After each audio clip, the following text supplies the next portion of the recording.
do it best, oh yeah. Started moving with the crew, you got a few, we got a slew. We tryna do what they said that we couldn't do, oh yeah. All right, cool. We're live. This is episode 5 for Elevate Talk. I'm super pumped for this one because I have my two boys here. Cool. Sugi, Nice Tyler. Yeah. We have one in mortgages, and then we have one in real estate as an agent with his own brokerage as well. So there's going to be lots of value today. I want to give as much value as we can. So I'll kind of pick both of your brains and see what we can bring for everybody. So just to start off, I guess we'll just introduce both of you from Tyler, what you are and what you do. Awesome. Well, yeah, first of all, thanks so much for having us, and in elite company here for sure. So thank you very much. I'm honored. My background is real estate since the day I was born. Grew up in a family of realtors, third generation. My grandparents were in the business, my mother's in the business, and myself. I completed my undergrad in finance and my master's of real estate at Schulich School of Business. Currently, I run and manage a team of 9 in downtown Toronto core, and we sell throughout GTA and Ontario, Tyler McLay Realty Group. And since then, just because I love to teach so much, I've been teaching the courses at Humber as well, the real estate courses. But that's me. Solid. Yeah. How about you, Suganthan? And we've been friends for probably like over a decade now. So I bought my first property when I was 23. I love the process of it. I'm the type of guy to always ask questions. So when I first got my first property, mortgages has been like in my blood, I'd say, because I love finances, I love accounting. So all that stuff is integrated with mortgaging and financing. So what I found was the biggest challenge was getting financing or getting answers to financing, because typically I would go and they'd be like, hey, no, we can't do it, but I wouldn't know why, right? So I'm like, hey, if I can be a better broker or better agent, then I can educate people and be like, hey, you know what, if you can't get a mortgage right now, set them up with a plan to be like, hey, this is the X, Y, and Z steps you have to take in order for you to reach your goal. I like that. Yeah. So that's why I got into the field, and I've been loving it. Like, was able to get into top 10% last year, right, in our Dominion Lending Center's brokerages. So right now I'm in the part of rebranding and trying to make the team better and grow as well. So it's really exciting to be here and educate everyone on the mortgage process with the best of my knowledge. And like we all are, we're growing every day, right? So kind of leading forward with that, I just kind of want to give some value to the listeners too that are probably either just getting into real estate as an investor. They haven't gotten a property yet, or maybe they got one property. I myself only have one investment property as well. So don't say only, man. That's something to be proud of. Yeah, for sure. Only, yeah, man. That's fantastic. Thank you, Eddie. But I'm still in a point, is in the learning stage, so I'm here to kind of see where I can be a better real estate investor as well, or even as a home buyer. Like, I'm sure many people buy it with the intentions for it to appreciate as well, even if they're not investors. So where should someone start? We'll start with Tyler. There's a lot of things that come to mind when you articulate your question. So there's a lot of things, I guess, to assess. I think number one is education, right? False confidence is very, very scary. It's like going for one class of martial arts and thinking you can take on the whole playground. You're gonna lose. Right? You're not an expert yet. So don't read one book, read 10. Don't listen to one podcast, listen to 10 of yours. Don't listen to, don't read one article, read 20. Okay? I think it's important to be educated and be knowledgeable and ask the right questions. Find the right people that can give you the right guidance. Okay? And you're not going to know what the right guidance is when you talk to one person or two people. You got to talk to lots of people. And once you have that confidence, once you know what you're doing, then you can pull the trigger, then you can make the moves, okay? And what we saw with COVID for a while there, or at least the market throughout COVID, is something I like to say a lot if my team's listening. You've heard it enough times. Rising tides raise all boats. So throughout COVID, everybody looked like a rock star. Everybody looked like a hero. Even if you overpaid for your property $100K, who cares? Because it was still appreciating as time went on. Now in this market, coming out of COVID, the fundamentals are back, right? So it's important to assess the important factors that impact a real estate investment. So some of the big ones that you should be looking at or paying attention to, first of all, general news, general market sentiment, I suppose.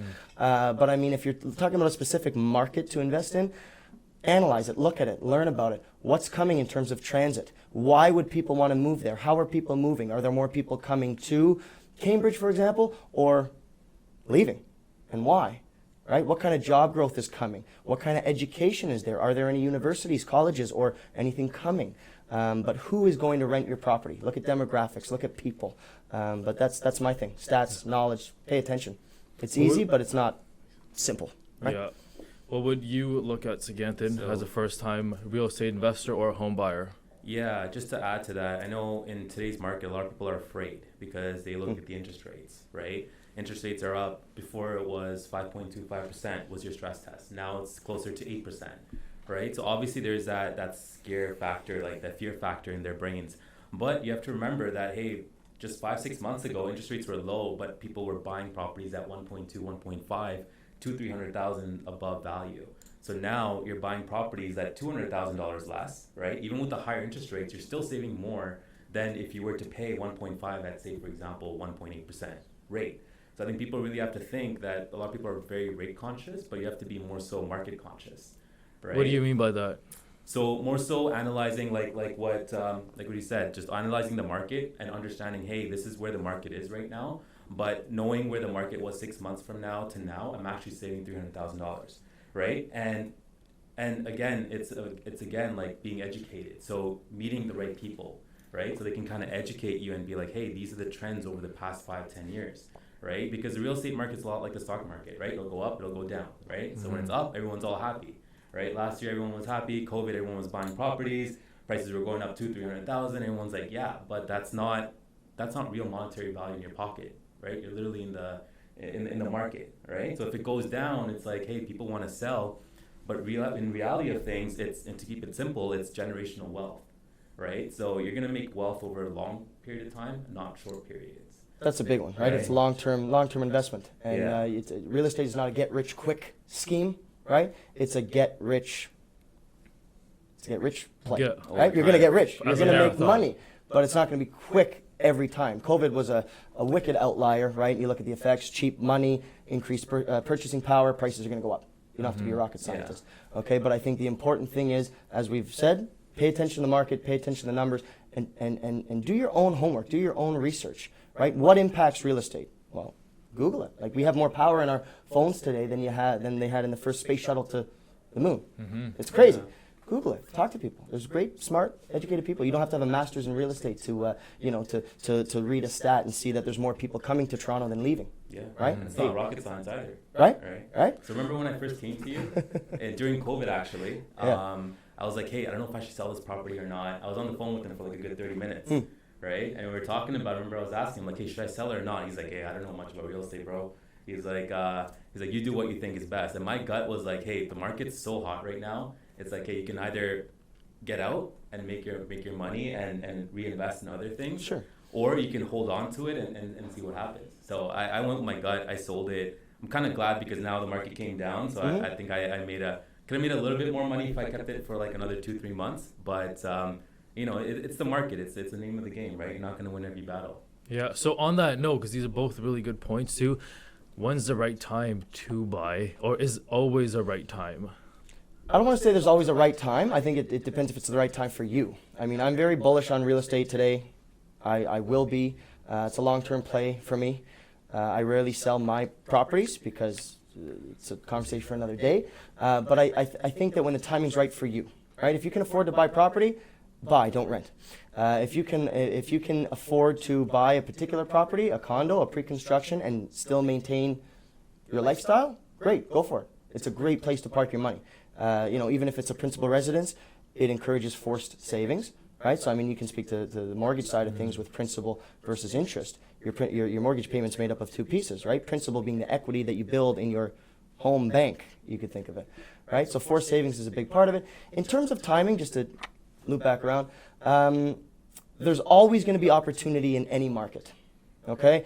Interest rates, immigration, political, economic stability, instability, there's always going to be opportunity, right? And I think it's paying attention, being knowledgeable, talking to the right people, and picking up on that opportunity.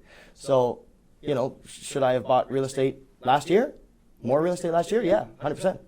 Should I have bought more 10 years ago? Yeah, 100%, right? And the people that bought last year, for example, okay, markets trickled down a little bit because of increased interest rates, but you look back 5 years from now, you're going to say, wow, that was cheap. It's all relative, right?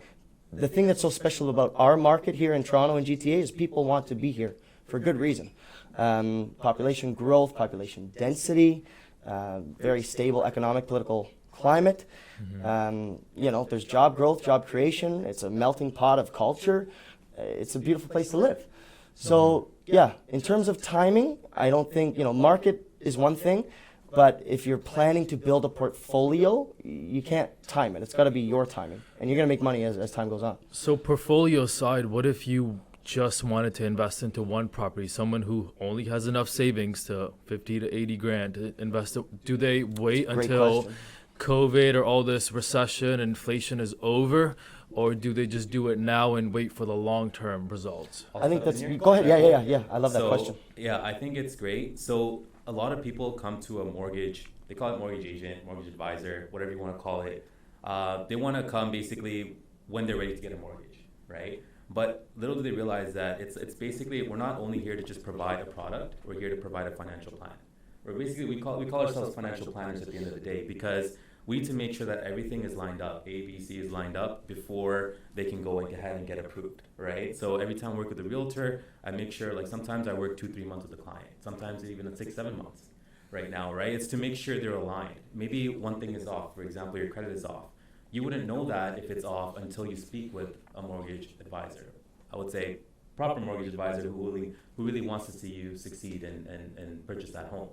Right? So that's why I think it's important to talk to someone who's willing to give you that plan and outline that plan for you, because it might take 8 months, right? You have to be patient. You have to be willing to work on your credit or your income or your down payment, right? Right. And those kind of advice and tips can only come from a professional who's willing to give you that advice. Yeah. Or else we'd be here all day talking about what you need to do to get things done, right? So there's a lot of factors and variables to it. And so would you say right now is a good time for someone to buy it?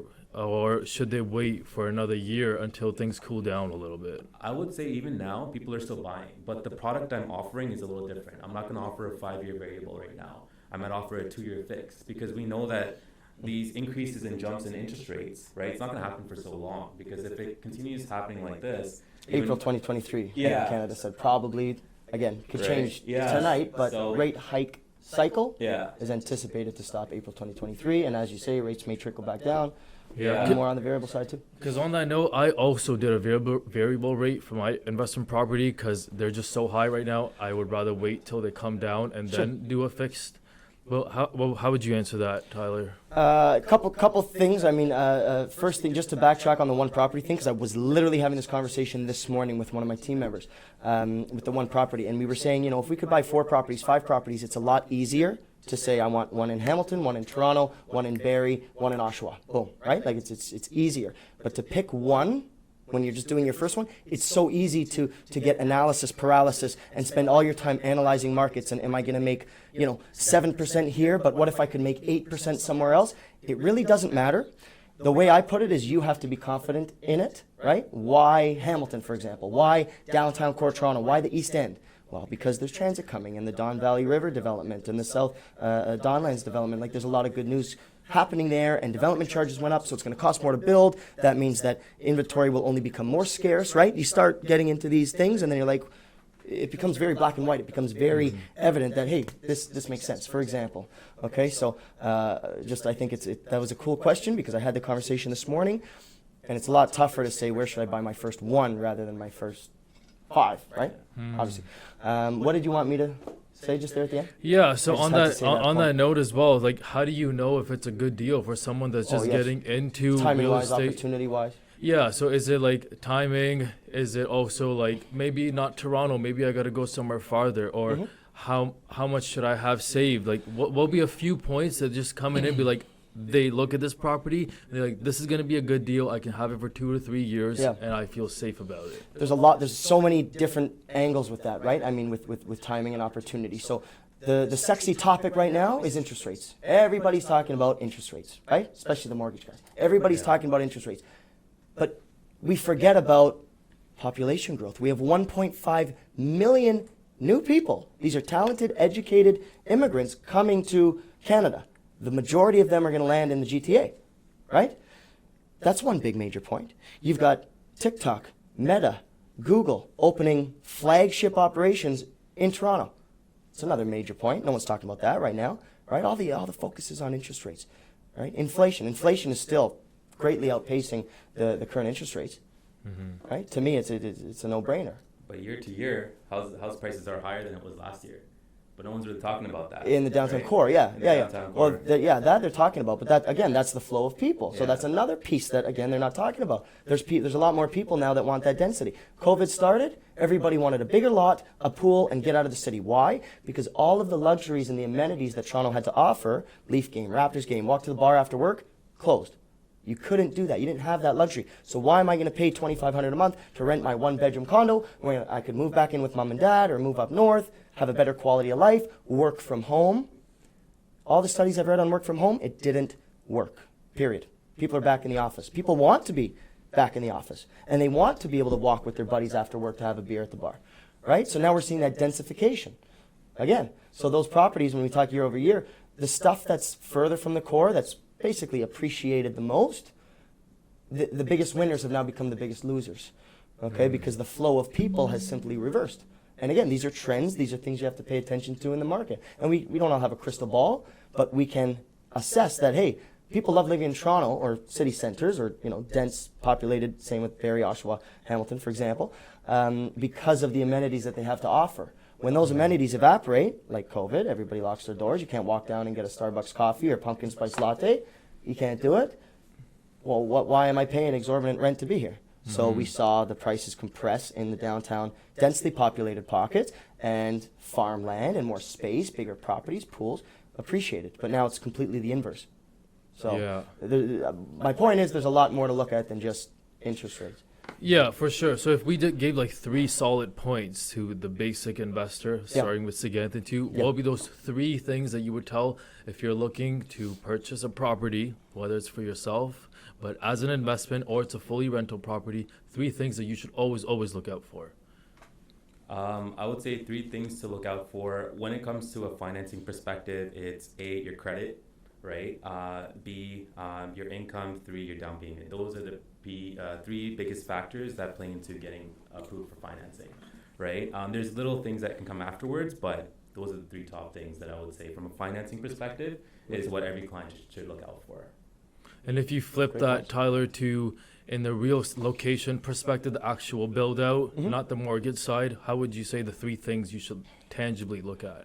I was almost going to go a different direction and say that the 3 things that an investor should look at is their goals, the movement of people generally, and then their confidence level and where that confidence is coming from. Is it because your cousin bought a property 2 years ago when, just before the boom, and you're super bullish on a silly market now because of someone else's past experiences, right? So where's that confidence coming from? Oh yeah, no, but my cousin did this and it made sense, so I'm going to follow suit. No.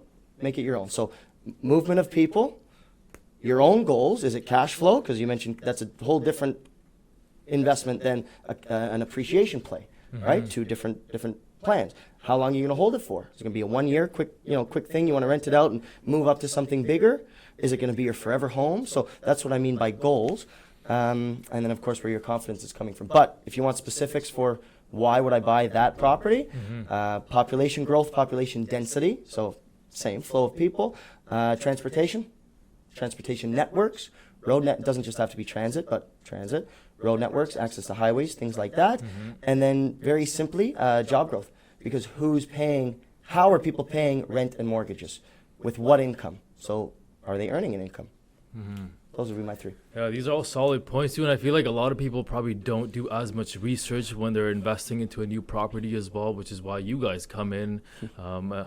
So that's a solid. I'm gonna switch it a little bit. Yeah, man. So in terms of the real estate investor perspective, how do you know if that investor should invest in a rental property or a pre-construction? I'll start with you.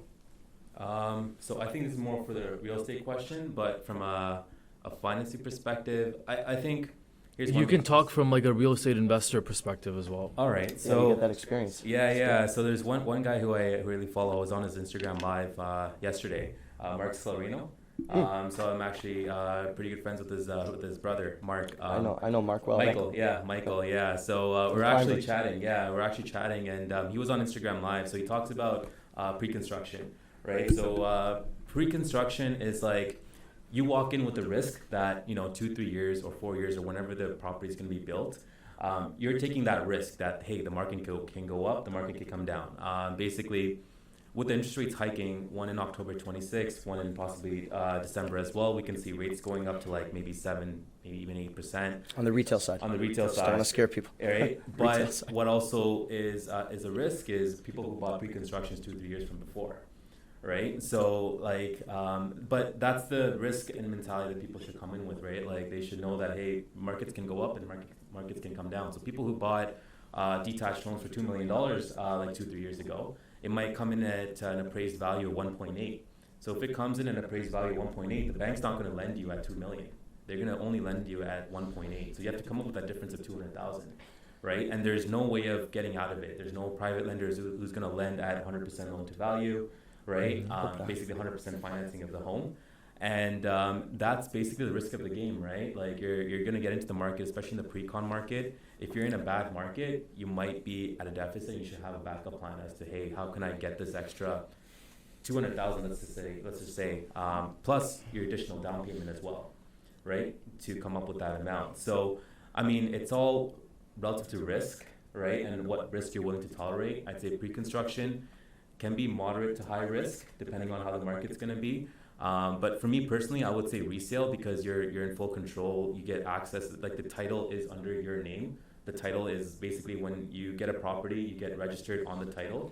And that basically says that, hey, you're the owner of the property, right? So I would do resale personally because you get to hold the property like within 2-3 months, right? Yeah, no, fair comments. I mean, you made a point about if the market goes up and down with pre-con, but I mean, if you're in the resale market, you're exposed to the same risk, right? I think the best way for me to say it, or I love analogies if you haven't figured that out by now, but if I asked you, should I take an umbrella outside right now?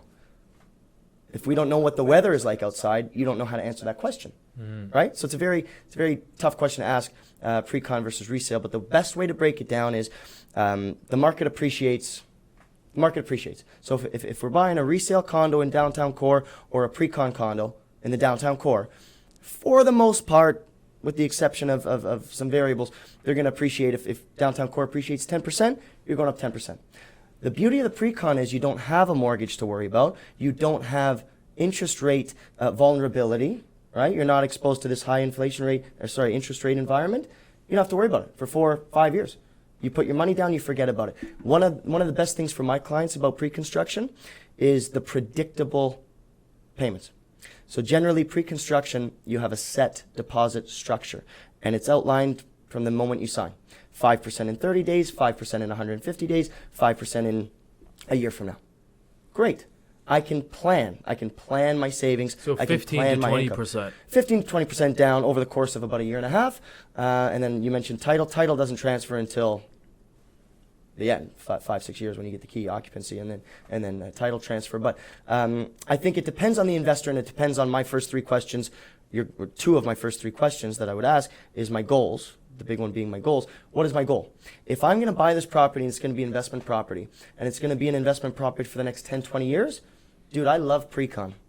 I love it. I don't have to worry about a hard qualification, right? You need a pre-approval, but nothing crazy with a mortgage. No interest rate susceptibility or vulnerability, right? They go up, they go down. I don't care. It's predictable payments. And I'm not a landlord because I'm just waiting for them to build it. I'm bullish on the market. I'm just waiting for this thing to get built. Does that make sense? Like I feel like it depends on the investor, but an investor that or just a buyer, period, that can wait that period of time, great. If you want to sell it in 2 years, 3 years, I have some clients that say, Ty, I want to buy something as an investment, but in 2-3 years when I get married or I want to have kids, I want to sell it and buy my dream home.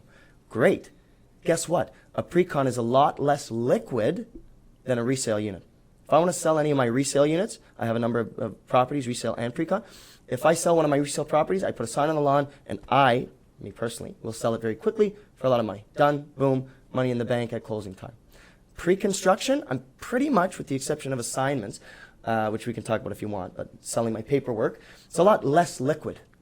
I can't sell that. I'm tied into the builder, and there's no asset for me to sell. There's no brick and mortar for me to sell. There's no 4 walls for me to sell. I have to wait until that completion. So I'm a little more handcuffed into that investment. Okay, so there's moving parts. Depends on your goals. I love pre-con for a lot of people, and I love resale for a lot of people, but it depends on the people and how I guide them, basically. Why would you recommend resale over pre-con? Only because if you're buying in the exact same market, let's talk about downtown core Toronto, okay? Resale versus pre-con. If I can afford resale, I'm buying resale because I'm getting the cash flow as well as the appreciation, right? Especially with the rental market high. Oh yeah, if I had a whiteboard here, I'd draw you out a little thing, right? If I'm making 10% annual appreciation on my unit of $1 million, and I don't want to talk numbers for camera, it's stupid, but 10% year over year, it's apples to apples. My resale's going up 10%, my pre-con's going up 10%. But how I can, I guess, enhance my return on the resale is I'm paying down my mortgage from someone else paying my rent, right? I'm renting that out. So 10%, great, that's the capital appreciation side. Cash flow side, you can't rent out something that doesn't exist, being the pre-construction unit. But what I can do on the resale side, I can rent that out. I'm earning cash flow, I'm building equity, I'm building credit, I'm paying down my mortgage, and it's more liquid. But I have to be able to afford it. I have to be able to have 20% down today, plus closing costs. Pre-construction, 25%. there's no, Yeah, that's something there's no that hit me closing too. I costs was on like, pre-construction whoa, okay. until the very end, right? I put my payments, I forget about it. So to add to that, Yeah. typically the That's general fine, rule of thumb for closing costs is 1.5%. So what closing costs factors in is your lawyer fees, your land transfer tax. So depending on which city you're part of, Toronto, Mississauga, Oakville, Cambridge, you know, it can vary, right? And we don't really know. So general rule of thumb is 1.5%. Typically for pre-con, I keep it around 2% because you don't know what additional fees that you're going to get. Development fees, cap levies. To your point about the pre-con and closing costs, it's huge. You have to have an idea, right? So resale, it's a lot more predictable. But on the pre-construction side, you always have to get your contract reviewed by a lawyer before you firm up. You have a 10-day cooling off period. Okay, legally in Ontario, any strata or condo unit, including stacked towns, you have a 10-day cooling off period. You get that contract reviewed by a lawyer, and they can give you a good indication of what those closing costs are going to look like, because pre-con's a little bit different. You're going to have development fees, and hopefully they've capped your levies and whatnot. But that's pre-con. And I think to just keep it simple, any real estate transaction that you have, you need a good team around you. You need a good real estate agent. You need a good lawyer, right? You need a good mortgage agent. And if you have those three, like, who talk to each other, I think that's the most important thing. Now more than ever, right? In a tumultuous market that we're seeing now, these, you know, the part-timers, they're not going to last. The people that are not committed to this career, they're not going to last. So that's huge. The team is so important. Well said. And right now, I think you hear a lot of horror stories around appraisal coming in short, right? So they bought the property maybe 3 months ago, and now the appraisal is $60,000 short, right? And that's something no one can really control, but I feel like if you plan properly, so how I work right now with my agents is I work 2 months in advance with the client, right? Make sure everything is all set and I can underwrite the file. Underwriting the file means I'm going to ask all the questions and documents that the bank is going to ask me, right? And I'll have everything prepared and structured. So that way when you go put in an offer, right, you do like a 3-day financing condition period. On the day of the financing, on the day you sign the approval, I go ahead and order the appraisal. Right, because I'm already speaking to the bank. I already built the relationship. Right, they know the deal's coming in. Right, they sent me an approval the same day. I ordered the appraisal the same day, and what happens is more often than not, like there was one deal where the appraisal came in $20,000 more. Right, cool. And that's good news. And then we waived off the conditions, and appraisal is waived. Right, because appraisal is already approved. That's the biggest challenge that people have. But I feel like it's a lot of people are trying to learn right now. But I think, hey, if you work as a team and you communicate well between the real estate agents, between the lawyers, between your mortgage brokers, I feel like there's no reason for you to thrive in any market. Well, that's something you can control too, is choosing your team, right? But you know, you can't control the market. You can't control the appraisal. There's things you can't control, and it is what it is. That's real estate.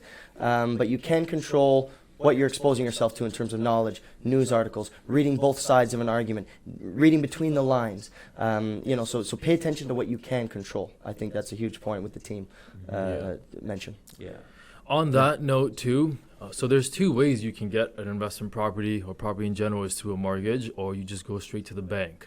So I went through the mortgage side too with owning a business stuff too.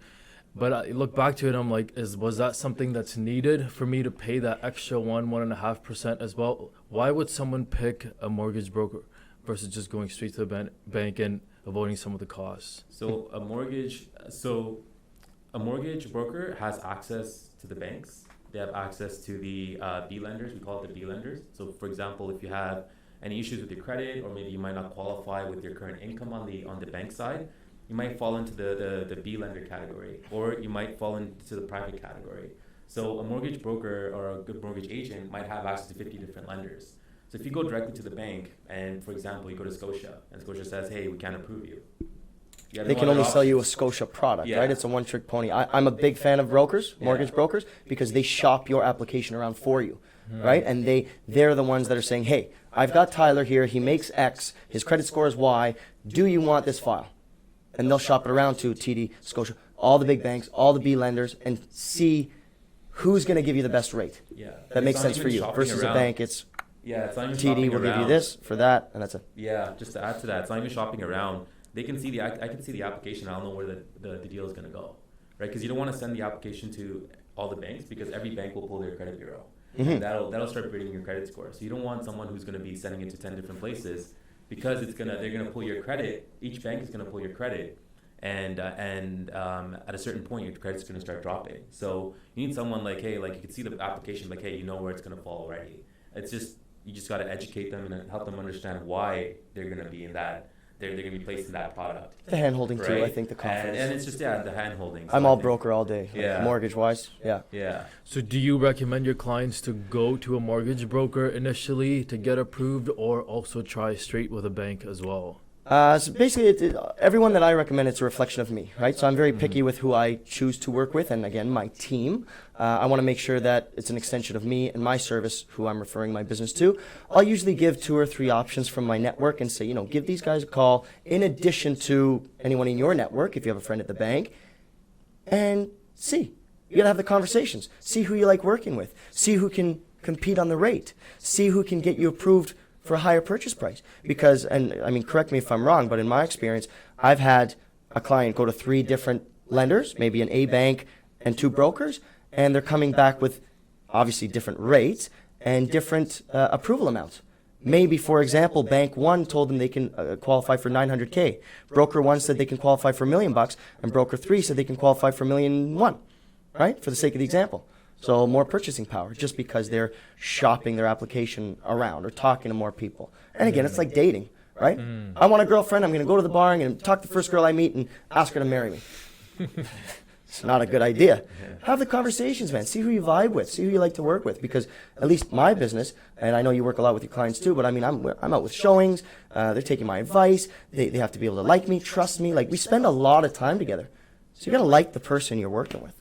That's Solid. gotta like them. And I think I was at a conference last week. This was my favorite quote. It's building relationships over transactions, right? So we're here to build relationships, and I think the better broker or the better agent is going to win the deal based on how well they build relationships. I agree. All my clients Right. are like good friends of mine. It's great Like, it's friends of just yours. you Same with my become so clients. close, and yeah, it's great. Right, and I think at the end of the day, it doesn't really matter per se about what rate they're getting or what property they're getting, as long as the trust and relationship is there.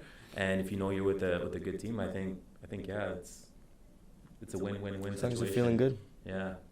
So on that note too, there's another real estate question I want to ask, and then we can go into a little bit of you guys managing teams as well. Sure. A whole different perspective on that. So what's one mistake that you've made in your past investment property that you wouldn't repeat? I've never made a mistake ever in my life. You go ahead. I know mine. All right. For me, I sold my first property. I shouldn't have. I bought it in Same as mine. 2017. It was an older property. You were actually there, painting the ceiling when we first got it. It was like it was like old, and he was reaching the. I'm shorter. He's like 6'3", so he was reaching the top. I was getting the bottom. ones. Yeah. You're a good guy to know. Yeah, but then I rented it out, and I bought it for $291,000 condominium in Mississauga, right? And when I sold it a year later for $350,000, right? I'm Nice, like, yeah, man, cool. this is great. Yeah, You're when you're 24, starting out, you're big like, money. You see cool. 100,000 in your bank account, you're like, man, Seems this is easy, great. right? Like, it's But 100,000 goes by quick. It's yeah. not, once money's in your account, it goes by quick. So that was my regret, because I felt like if I had it now, even with the diminishing market today, it's worth still 550. My biggest mistake, it's the same one, but I think it could have been bigger. So my biggest mistake, I bought my first property when I was 18 years old, and I should have kept it, and I've sold a number of my properties that I wish I had kept. So my biggest regret is selling, period. But it would have been a bigger mistake had I not bought back in. Because when I sold my first property, I went out and I bought a bigger one at a higher price point with more cash flow, better cash flow, higher price point. I shouldn't have sold that one, but I did. But when I sold that one, I went and I bought 2 more, right? So sure, I wish I kept them, but if I kept them, I wouldn't have been able to go and do the next step. So as much as I wish I could have kept them at that time, I couldn't, but it would have been a bigger mistake had I just put that money in the bank. That's the biggest mistake, and I have this conversation with clients too, right? Decide what you're going to do with the money. If you're going to sell it, redeploy it, put it back into a new asset, whether that's pre-con because you want to be turnkey and you travel half the year, or if that's resale because you love being a landlord and you like relationships, and you now from the 1-bedroom condo, now you have a top and bottom rental, right? Or a triplex. Cool. So based on the goals, but yeah, anyway, I could keep talking. That's my mistake, and that's what it is. That's a solid point. And just for me to know as well, I'm like, after buying my first property, I'm like, what parts could I have done better? Should I have gone to a mortgage broker? Reflection is important too. Like, good for you to ask those questions though to yourself. Yeah. Or like, did I get the right location, or should I have waited? Like, just asking those questions. Biggest mistake would have been not buying it at all, right? So, maybe I didn't do enough homework on the transit system, and I could have made an extra 2% if I bought on that side of Mavis than the other side. Who cares? At least you bought into the market versus not buying at all. So that'd be advice to people You who did are good. coming in and just buying their first property to not look too into it, and just, if something feels right. Fundamentals, just man. go You can in. drive yourself nuts. You guys can drive yourself nuts looking at all the nitty gritty and, I don't like the color of the paint. Who cares? If it's in a good pocket that people want to live in, if it's got rent potential, if it's somewhat turnkey or you can add value to it somehow,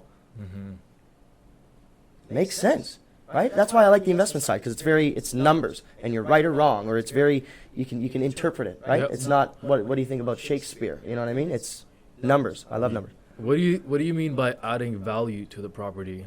So you can add value in a variety of ways. I mean, I think the easiest one is people say flipping, right?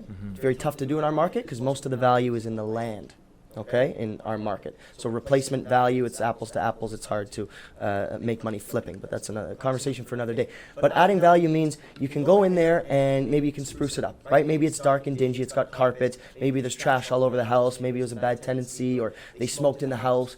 You can get in there and you get it at an acceptable price. You run your numbers, and hey, if I paint this, throw in some engineered hardwood floors, put some fancy lights in, and call Tyler to sell the house, hey, I can come out ahead here, right? Or hey, I could rent it now for $2,100, but if I paint it and put new lights in, I could rent it for $2,300. Or maybe if I spend $50,000 and create a basement apartment, I can up my rent potential, and instead of getting $2,400 for the whole house, I could get $5,000 between the top and bottom. And guess what? That rent potential is going to allow me to qualify at a better rate, borrow more money, so I can go buy another property, right? So you're adding value to the property. It can be in renovations, but it can also be in zoning. If you own a nice big property on a main street, go to the town, request some sort of zoning change, or why am I drawing a blank? Splitting the land. Why am I drawing a blank on that term? I don't know much about zoning. So Anyway, turning one lot into 2 lots, right? Right. You're not spending money on a renovation, but you're spending your time and effort with the city to get the lot severed. I don't know why I was having a brain fart there, but several lot. It could also be in on cash flowing properties, triplexes, fourplexes, sixplexes, apartment buildings. You can add value by getting the rents up and compressing the cap rate. Right? So there's a lot of ways to add value. That's what I mean. And I think the good thing you mentioned there was you don't need to spend a lot, right? People think you need to spend like tens of thousands of dollars. Yeah. You really don't need to. It's just Time, effort, energy, and rezoning, certain things severance. you can do yourself. Like, for example, we did the Yeah. painting ourselves, flooring, Even that. and you don't have to spend like 20,000, 30,000. Just a 2-4 and some pizzas, and you get Yeah. the boys over there, especially your 6'3" boys, and you paint, you drink some beer, you have a great weekend, and Yeah. hey man, you're doing something productive. And you save a few grand. That's Really. it. Actually, we got it another 15,000 more, right? And what did we do? We did a little You bit. did. I didn't get a penny. I mean, I was gonna say it, but Yeah, I didn't get shit for that pay. I get a bottle of Blue Label at least here. Oh, good. all I did was break your stool. That's There Oh, you you go. can put that back in. I'll put that back in after. Yeah. So. Yeah. It's a lot of fun though, Yeah. adding value, finding Yeah. those opportunities. Like, I find it fun. I think it's a blast. Yeah. On Go that ahead. note, too, lastly, so let's say Yeah. through this podcast, they listen and they're like, okay, I'm ready to buy, and they want to get the right team around them, too. So if they first went in, how does a potential buyer know who the right broker is and a mortgage broker as well? Talk to many people, right? The more you talk to people, the more you'll know, the more you'll have a feel. Like sometimes you have to go with your gut feeling, right? So when I first got into the mortgage industry, I went and talked to the top 5 people who are in the industry, right? I didn't work from bottom up. You go to the top people who've done it, right? This is you as an investor. Me as a mortgage person, right? So I wanted to learn as much as I can. But what about the buyer who wants to get a property? What does that buyer look at when they're first going in? Like, okay, I should go with this real estate Knowledge, agent. experience, likability. Like, you got to know what you're talking about. First of all, you don't want to get bad advice, right? And I think it's easy to get into the mode where, oh, my cousin's an agent. Oh, my cousin's a mortgage broker. Oh, my brother, my aunt, my girlfriend's sister's Would you go dog's with their brother. cousin or family member? Well, it depends. If they know what they're doing, my cousins, my family, my friends use me because they know I'm the LeBron James of real So estate. Why would you not? You know about real estate, right? So what Yeah. about someone, like, what if you knew nothing about real estate? What do you mean? What if you- If, like like someone family you know member nothing wise? about- Yeah, so you're in the situation. So that's Yeah. and it's a tough conversation to It have. is. It's a tough conversation to have because to get a mortgage license and a real estate license, it's not like getting a master's degree or a bachelor degree. It's an easier process. It's Yeah. still a process, but it's an easier process. Especially through COVID, there's been a lot of new realtors and mortgage agents that don't have the experience, especially in this market. But I think what's important is you're saying how to find someone, and if you have a relative but you don't feel super confident in them, I think it's important to know that we can work together.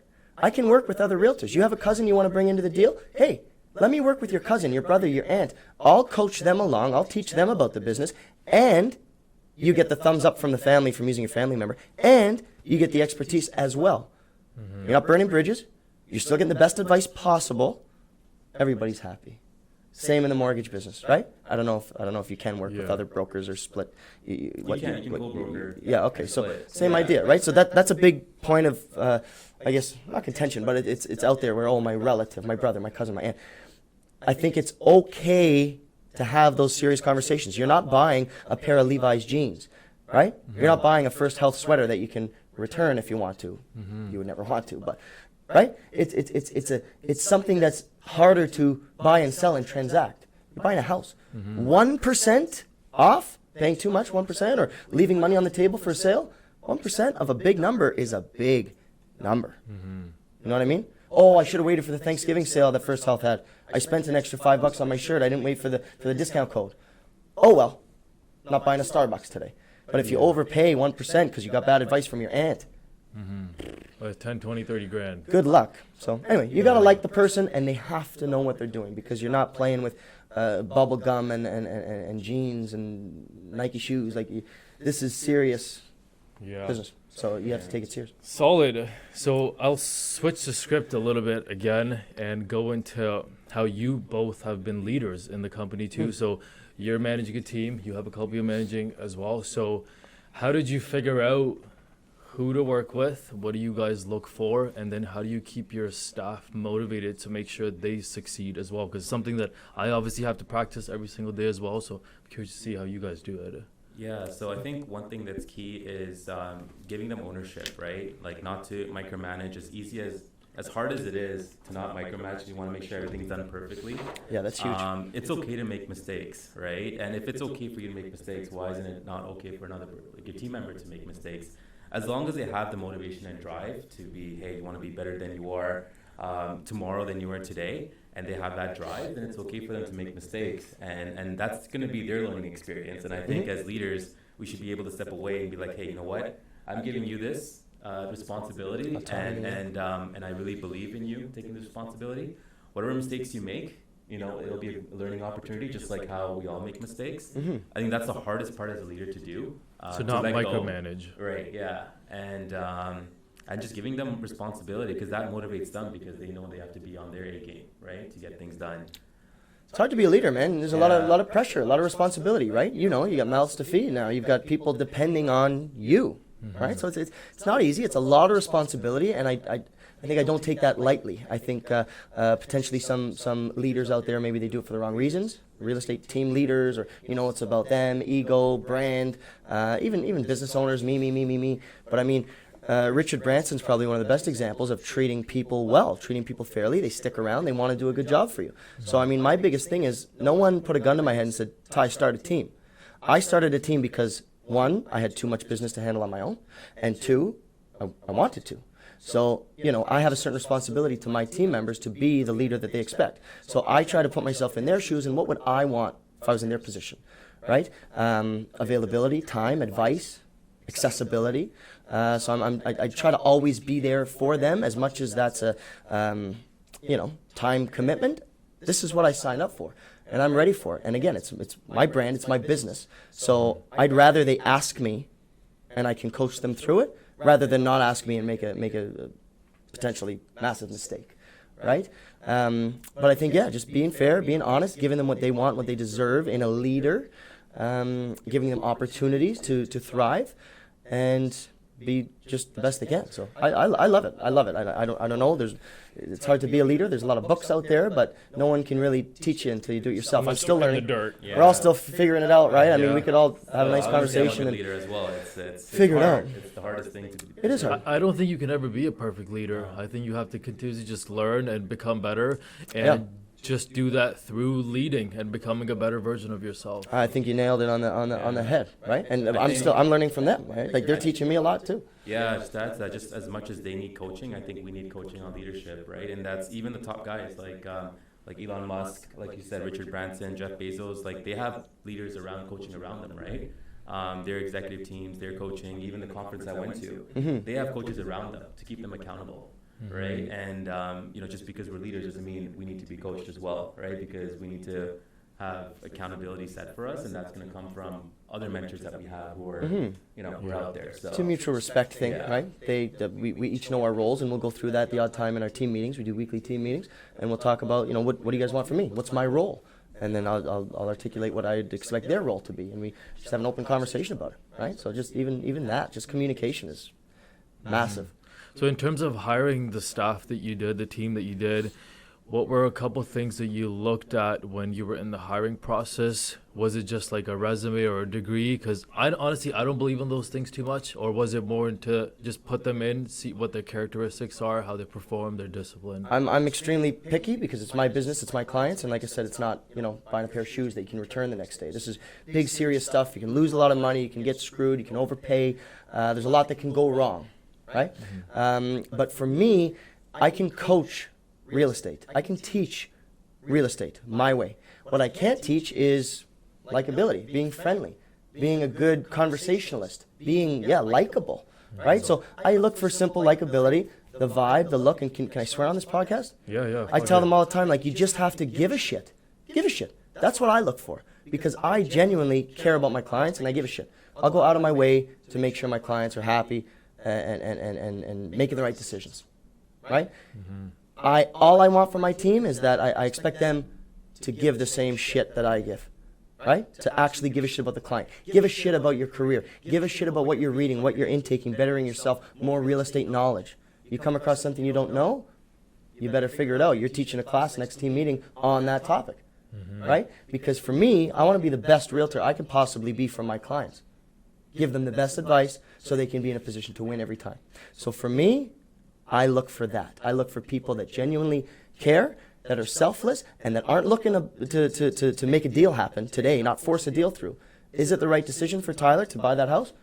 No, it's not. I'm going to say that, right? So, just giving a shit. I think that's I love it. huge. And I say it a lot, and there's no other way to really articulate it, but Yeah, I absolutely gotta- agree with you. that's it. gotta Not give for a a quick shit. buck. yeah. Yeah, you nailed. You're right on that part. I think I agree with him on that. Yeah. It's mindset, right, and likability. The things you can teach and things you can't Yeah. teach. You can teach someone how to underwrite a deal. You can teach someone how to submit a deal to TD, but you can't teach someone how to explain genuine. something simply, Yeah. right? Or articulate a thought. So, or calm someone down if they're getting nervous about buying a house. Oh my goodness, honey, what did we do? It's okay. You're doing the right thing. You said you want to be close to your parents, and the backyard's good for the dog, and you're doing the right thing. Oh, you're right. Sometimes it's as simple as just a pat on the back. Like, that's what we're here for. And my team needs to understand and comprehend that. You don't always have to be the, smartest, toughest guy in the room. Yeah. You just have to care. And being coachable. Yeah, man. So just very simple traits. So where do you guys think, lastly, with this real estate, as we're in this recession, where are we leading?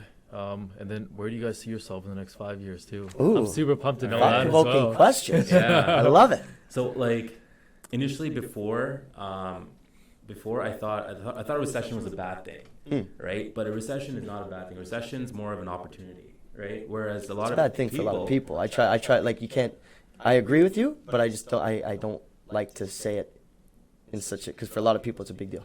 It's a big deal, yeah. I know it is, but I'm talking bad from deal. a real estate, but for the people who want to buy, right? They get very scared, like, hey, should I buy, should I not? We're in a recession. I mean, everything's all, like, I think we talked a lot about what it takes to get a property, right? Whether it's investing or first-time home buyers. I think with the recession, I know we're having 2 more rate hikes. I don't know what's going to happen next year. We might get another rate hike, but after that, I feel like there's always going to be a tipping point, right, where it's going to start coming down, right? So they're expecting next year for housing prices to drop, right? But then again, they also said that we're going to get rate hikes like back in February. It didn't happen until June, right? So It's such a mixed bag, right? So what we have to break it down. I'm big on breaking things down. So why are interest rates high? To combat inflation. Why is inflation not coming down as quickly as we would like? Is it housing prices? No, it's food and oil. Food and oil are remaining high because of the war in Russia, Ukraine. Anything we can do? No. It's not because of the Bank of Canada. Food, why is food inflation skyrocketing? Because they are going the same mixed basket of goods, right? When we come out with this one inflation number, food's staying high because of supply chain. And how do you drive the trucks and the planes that get the food to Metro? Gas, right? So there's other factors at play that are just out of our control. So that's a big thing to understand and realize and pay attention to. And technically, we're not in a recession. Is it coming? Possibly, but we outpaced our GDP growth by I think it was 0.3%. So we just narrowly missed a definitive recession. But this is not a typical recession. This is a man-made recession. This is a created recession based on the printing of money as a result of COVID and pumping money into the economy, right? And now we're backtracking. So very quickly now, we're trying to go too quickly, increase interest rates to combat inflation and bring things back to normal, give a sense of normalcy. So I agree with you. Rates are going up too quickly, too fast. They will also have to correct that. They're overcorrecting now, and they're going to have to overcorrect this overcorrectness when they bring rates back down. Okay, so it's just a little bit of mismanaged policy. They're doing what ultimately what needs to be done. Is it too fast? Yes, because inflation is a lagging indicator. Even if we didn't touch interest rates for the next year, you'll see inflation come down. Naturally. We've increased rates, so now let it do its thing. Are we going too fast? My opinion is yes. Is it a necessary evil? Yes. Is there opportunity that comes with a recession? Yes. And I also think that that with that, a lot of people, are going to get hurt, especially with, I don't really, we didn't really talk about trigger rates, but with especially with people with variable rate mortgages, right? Fixed payment variable, yeah. Yeah, fixed payment variable, you'll get those trigger rates. So sometimes I got a client with a letter, their payments went up to $1,200, right? So it's for those people like who get really hurt financially. On a fixed right? income. So maybe it's opportunity for certain people, but for certain people it's gonna hit them hard. Sure. Right? And I feel like it's not. I don't feel like it's gonna be a long recession. Then again, I don't know, but. I feel some people just have to. I think it's a blip. Right? I think it's a quick correction. I think it's a quick blip, a little bit of turmoil, and then we're back to normal. When you look at the fundamentals, there's no reason why we're in this for the long haul. Yeah. There's just not. When you really break it down and you pay attention, it's a blip. It's an opportunity. It's something that we have to weather the storm.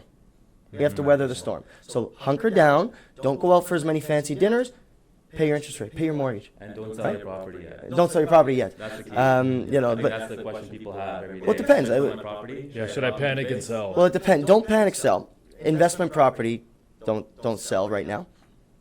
It depends. But there's a lot of people that it's an opportunity to move up in this market because sure, maybe their $700,000 condo has compressed 10%, but that $1.3 million house that they're looking to buy up in Vaughan has compressed 10%. 10% of a bigger number is a bigger number. 10% of 700,000. Again, sorry for the numbers, but It makes sense. Numbers are good. 10% Numbers of are great. I have all the 700,000, numbers. 70 grand. 10% of 1.3 million is 130 grand. So it makes that jump easier. That makes sense. So that's my thoughts. But going forward, super silky smooth market. The big thing people have to understand is this is not a financial recession. This is not the 90s. This is not 2008. This is not a financial crisis. This was a health pandemic that we've now created a financial burden, a difficulty in our global banking system, right? This is a global thing, man. This is not an issue with our banking system. The underlying fundamentals, rock solid.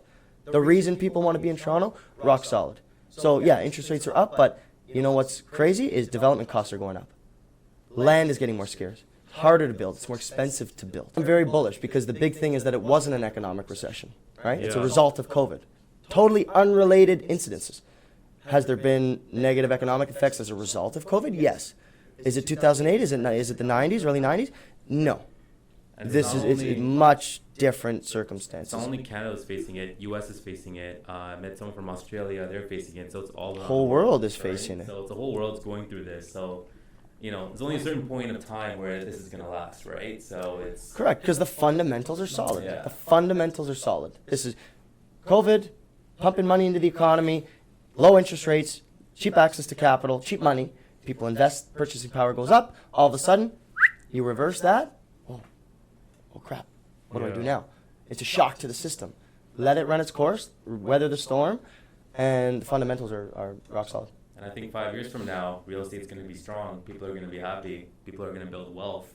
And like they say, it's generational wealth. It's a long-term game. I'm glad you asked about 5 years. Or Yeah, no, it's for on us, that 5 note, years. I want to get more into that too. So, Suganthan, what's your 5-year goal? How you see your career progress in real estate in general as well, as a person, as a leader? And then Tyler, you answer the same question. Yeah, Cool. Growing the team, growing as a person, knowing, like, I guess in the mortgage game, you have over 50 products. So, you know, there's not a single, every day there's a new product coming in, new lender, new investors, new opportunities. So just being on top of things, helping as many people as we can, right, get into homes, and also providing the right education and tools that they need for them to succeed, right? And that's my goal, to build a team and to get to a point where we, you know, we're all helping a lot of the Canadians and out there to, you know, purchase home, whether it's in Ontario, Alberta, right? Since you mentioned Richard Branson, just quickly, there's one thing he says: if someone asks you if you can do something, and if you don't know how to do it, say yes. Always say yes. Say yes, and then figure it out. So Not if you're buying or selling a house, don't say yes. I mean, Can't figure that out on the way down. I had 5 Calgary deals because all Yeah. the builders came in. They're like, "Hey, we have to give you 30-day notice, Yeah. right? You're gonna close the property." And I'm like, "I never close a deal on property. I don't have to be licensed there." Mm. But I didn't. So I'm like, "Yeah, I can do it, no problem." And then I found someone who I can co-broker there, Mhm. and we banged out all 5 of them, right? So I mean, Yeah. if you know enough, you know you're confident enough to get it done. So, you know, for me, it's being able to provide financing all across Canada. That's funny because I tell my team the complete opposite too. Because I love Richard Branson. I like a lot of his quotes, but that one, I don't like. If you don't know how to do something, ask. That's what I say. But I think if you know to a certain level, for example, if you know, like, you've been in the real estate game for a long time, the third generation, right? You know a lot. So I'm sure there's a confidence level that you have because you've been in the industry for so long. To be able to figure it out, Yeah, right? to So like figure if it I out. know how to multiply, Ty, what's 214 times 312? I can't tell you right now, but hey, I can figure it out because I know how to do multiplication, for Yeah. example. So yes, that, yes. So just like a But Calgary if you ask me deal, the theory of you know relativity, deals I'm can not get going to done. wing it. Yeah. So just like a Calgary deal, you know you can get it done. Yeah. Right? And you just have to figure out how to do it. So you're saying, Yeah. Tyler, if certain Yeah. deals came your way today that you weren't fully aware or how to close them, you would say no to them, or you would say yes and then try to figure those out? Well, I know how to In figure this- them all out. 'cause you're in that stage. Because I know now, because I've earned that. Because 10 years of hardcore working from 6 a.m. until 2 in the morning, sharpening my spear every day, reading, learning, asking the right questions, surrounding myself with the right people, going through those experiences. I know how to transact a deal. Maybe I've never dealt with, I don't know, I'm trying to think of an example. Maybe I've never dealt with a cottage property before. I have, but maybe I've never dealt with a cottage property. Are the basics the same? Yes. Do I know how to type the deal? Yes. Do I know how to deal with a well and septic, for example? I do. Don't get concerned. But if I didn't, I know the fundamentals, and I know I can ask the right people the right questions to figure out how to inspect a well and a septic and how to write in the condition of those factors into a deal for example, Yeah. right? But if someone asked me to drive a car stick, I can't drive stick. I'm not going to go drive a stick car on 401. That's something I can't figure out. Yeah. So again, then I think on So a what balance between the two, like Balance, yes yeah, and no. yeah. There's things you can figure out, but I don't want my team taking a chance to wing it on one of my clients buying a $700,000 condo that they've spent the last 7 years saving up for, and they're dumping their life savings into this big thing, and they forgot to, include the condition. And they bought firm without knowing, or they didn't properly explain that the deposit has to come in the next day, or they didn't efficiently articulate the inner workings of the deal, for example. The closing costs, maybe they didn't explain it properly because they don't know it, so they just skipped over it. So That's what a you're problem. saying is before saying yes to anything or any deals, make sure you do your due diligence so you can actually perform and I think do the- I think make sure you're eventually able to say yes, maybe is a better way to put that quote.